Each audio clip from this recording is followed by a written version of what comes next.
Nostronatics, thank you for watching and sharing my videos. Maraming salamat po sa pagsuporta sa akin. Please do keep on sharing my vlogs. Do like and share. And so, ngayon, meron tayong tutulungan na naman. Titignan natin kung anong ipapakita sa atin ng aking mga baraha. So, may nilapit sila sa akin. Handa ka na ba? Okay.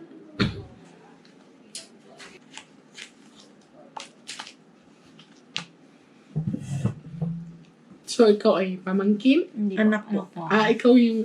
tatay mo Eldest to. niya sa una.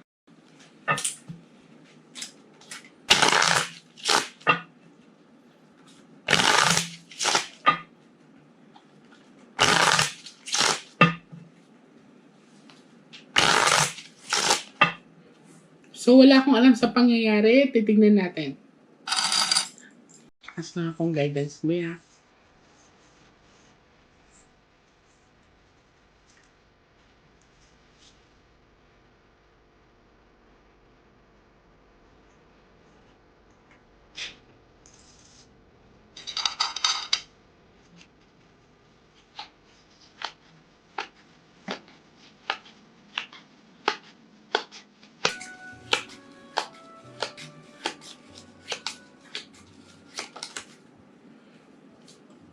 I want you to pick one. Thank you.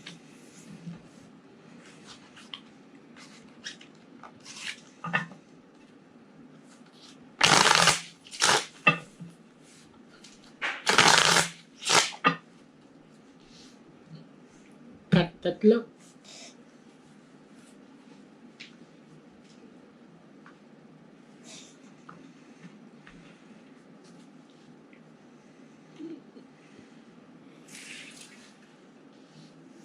Now, darling, I want you to focus. Kumuha ka ng 7 cards of total, lagay mo dito.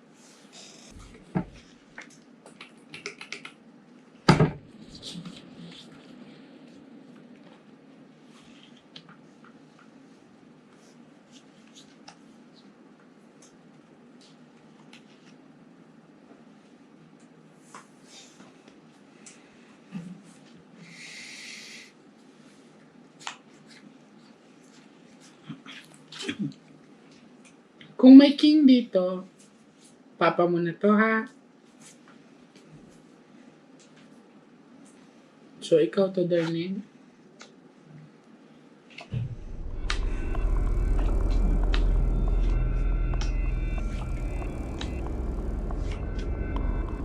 Bugla ko ba yun? Okay. Sinagot tayo unang baraha. Andyan yung tatay mo. 7 of hook, ate. Ito yung tinatawag na sharp object.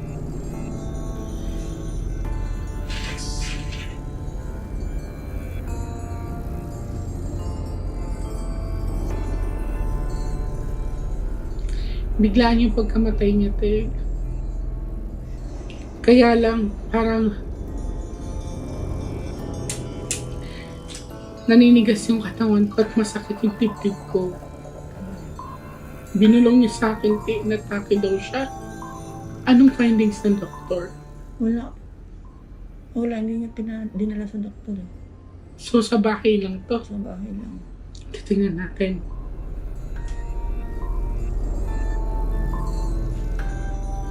Okay.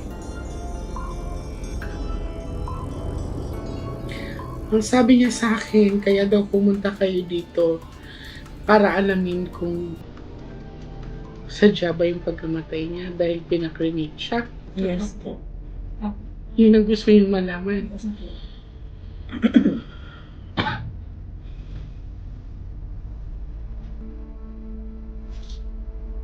So, may babaeng nag-decide na ipag-cremate siya agad. Asawa niya po yun. Ito yung asawa niya. Like, oras lang po yung pagitan ng pagpanaw niya. Tapos, diretsahan yung pag-cremate. So, hindi niya sinabi sa inyo na hindi siya nag-ask ng ano. Sa akin po, sinabi niya, pero hindi ko po kasi alam. Sa mga tita ko, hindi po siya na. So, Sa akin, sa wala po Hindi silang ka consent. kapatid. Parang nagalit siya.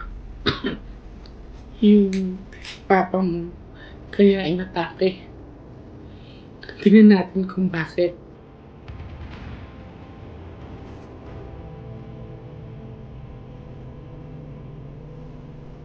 May paglalakbay pa siya. So, ang nag-decide magpa-cremate is yung kinakasama niya. So, So, ibig sabihin, unang family ka. May anak ba ito siyang lalaki? meron, ano po, meron po. Dalawa. Kasi kung May makikita mo stepson din, din siya, may stepson. makikita mo din kasi Jack tapos 2, so may anak na lalaki. Tignan natin ha. Pag lumabas ang bad luck card, may foul play dito.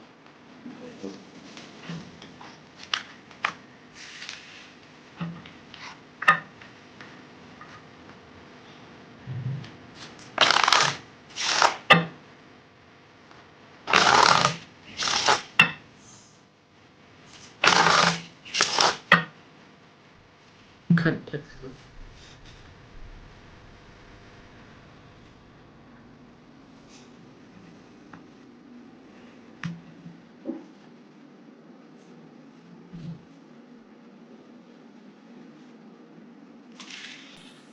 Kuha ka darling ng 9 cards of total, lagay mo dito.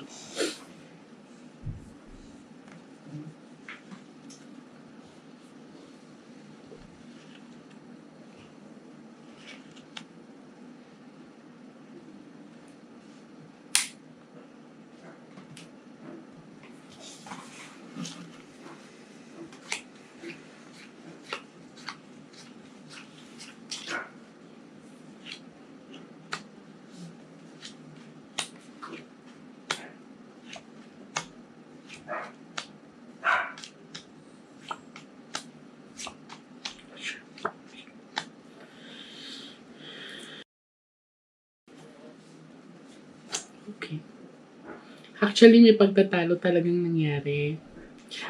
Kasi eto, kung mapapansin mo, partner kasi yan. So, Queen of Dark and King of Dark, 2 hearts, silang dalawa yan. May pagtatalo dito na may third party involvement. Pwede mo ganun. Sige po. Third party kaninang side, sa babae po. Titingnan natin kasi lahat silang dalawa nahati kasi. So parang andito yung sisihan na ikaw nga na-involve ka din. Yan, parang anuhan sila ba? Sagutan sila. Kumbaga, sumbatan. Andito yung sumbatan factor. Yan. Kasi parang ang nagduda ito na meron yung kinakasama niya ay may ibang lalaki na mas bata sa kanya. Yun po, dati nung Okay. January po, tinabasan sa akin, nag-away kasi sila. Tapos Nag-away sila. tinabasan sa akin po sa yung conversation na, yun nga po yung sabi niya na, may baka may third party, pero syempre hanggang hinala lang kasi wala Oo. siyang, proof. Kasi doon nga, kaya siya tumaas siguro ang presyon ni Kuya. High blood ba to si Kuya? Okay. Kasi parang ako nanigas eh. Hindi ko alam kung na-stroke na ba to siya. Tapos sumakit yung dibdib niya. Na-half stroke na po siya, tapos na-maintenance na po siya. Na-half stroke na yung papa mo. Pero na-recover niya na. Na-recover siya. So, ang reason, kasi ito kasi darling, this is 8 of dark.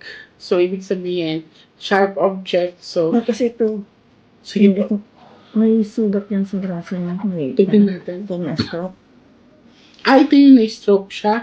Yan yung namatay na kuya ko. Ibig sabihin, Nakasubsob kung na may po stroke siya, bakit may sugat dyan? Titingnan po natin. Kasi may pag-aaway po ako nakita eh. Pagtatalo. Iba po kasi yung paliwanag sa akin ng madrasto ko. Tapos maitim mo. Ay, bakit ganito yung tsura niya? Yun nga, kung na-stroke, ba't ganyan po ang itsura? Maitim ang liig. Tapos may pasa dyan sa paa. Dito sa kanilang kamao niya. Sino to? Yan po yung asawa niya. Yun po yan. Ano, Sa nagkano kanggulo to? ng bahay. Sa kanggulo ng bahay. Namatay ng Saturday, kinabukasan Sunday, pinaklimit agad. Pero bakit may sugat siya sa Kaya nga po eh. Yun ang may pata. Tingnan mo nga. Tapos yung damit niya. Nalawa yung damit niya. Sabi daw po, nakasubsob daw po. Yung papa ko na. So, Ano na sa ano mo? May pag-aakit eh. May sugat eh. May sugat na ako eh. Iba po kasi explanation ng asawa sa amin. Sabi niya, Baka nga nabagok to eh. Kaya inatake. Tignan mo. I-google natin ito tapos tingnan siya.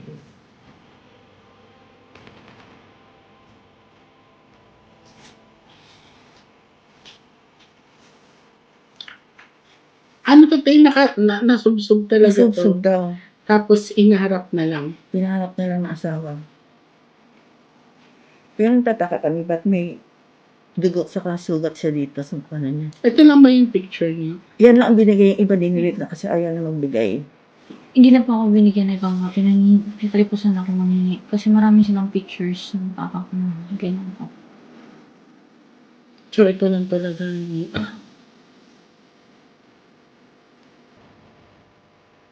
Hindi man lang niya nagawang dali sa hospital to. Hindi. Wala nga pong, barangay blatter, police blatter. Tapos hindi na sa hospital.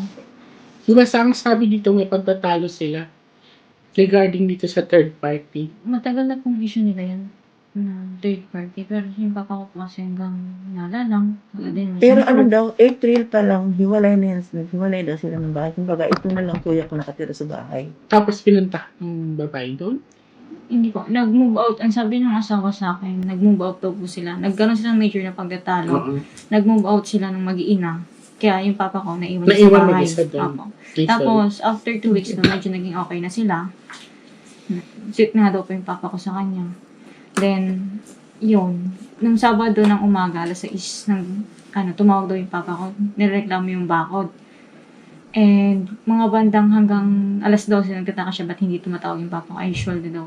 Tumatawag naman dahil sinecheck kung kumana siya o yung mga bata. Mga bandang 1 or 2, nagtataka daw po siya ba't hindi tumatawag. Ngayon, pinacheck na daw po sa kapitbahay, mga bandang mga 3 or mga ganun. Hapon-hapon na.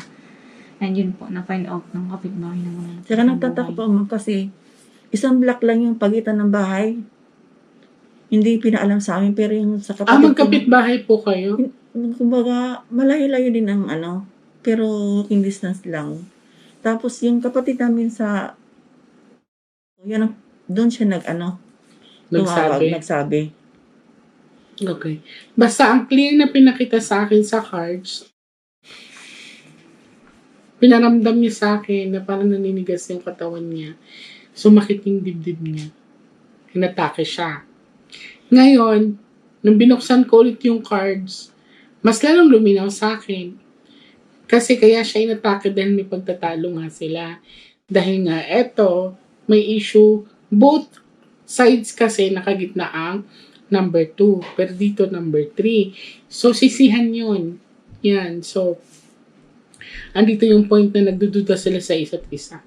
Because of the third party. Nabanggit po sa akin ng madrasta ko yun nung nasa sementeryo kami. Sabi niya, ano nga daw po, pinag-iinalaan niya din na may communication yung papa ko at yung mama ko. Sabi ko, wala naman, ang matagal na kasi may asawa na yung mama ko. Puro nga to selosan. Sisihan. Tapos ito nga, yung tatay mo, may issue din siya na may third party, yung bagong kinakasama niya na mas bata sa kanya. Yun po, matagal na nila yung matagal niya ng hinala yun. Kaya hinala lang. Tingnan natin ha. Tingnan natin yung last cards.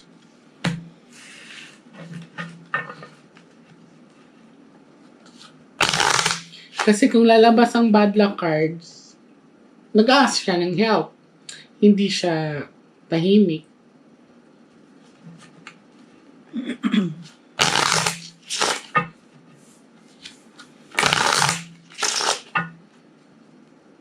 Cut that.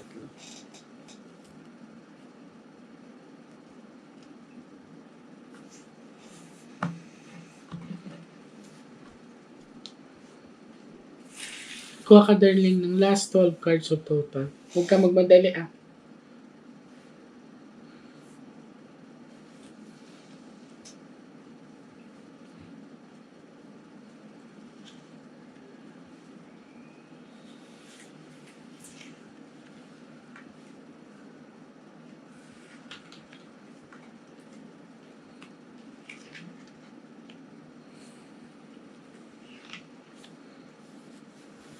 Oh, 12 na yata yun.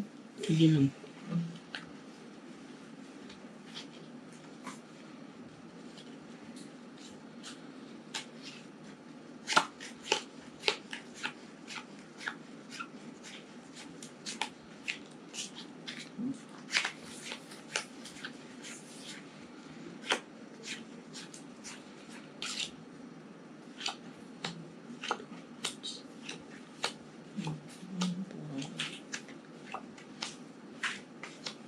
Okay.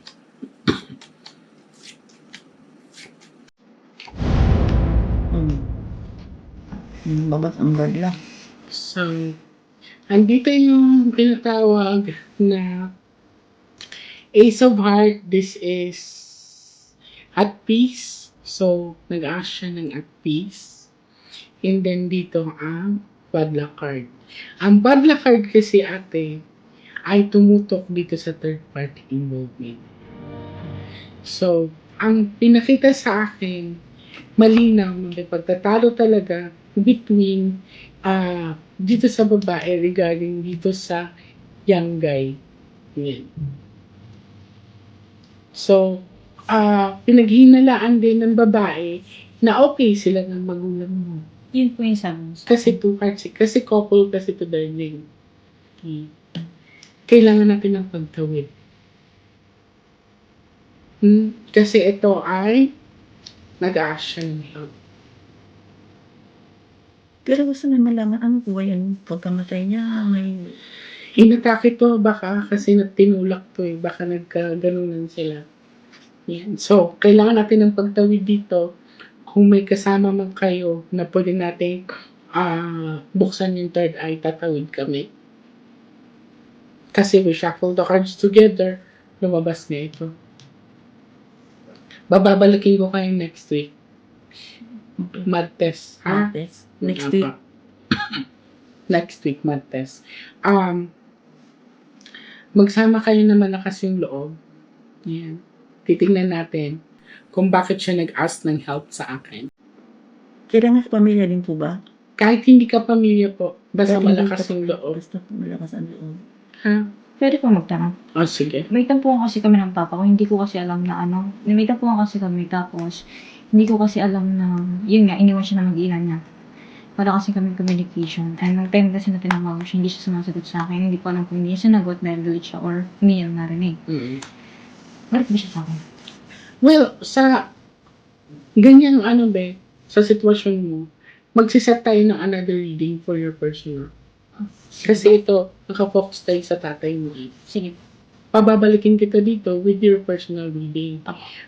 Sa ngayon, i-schedule natin yung pagtawid by math test. Agahan nyo na lang. Ha? Okay.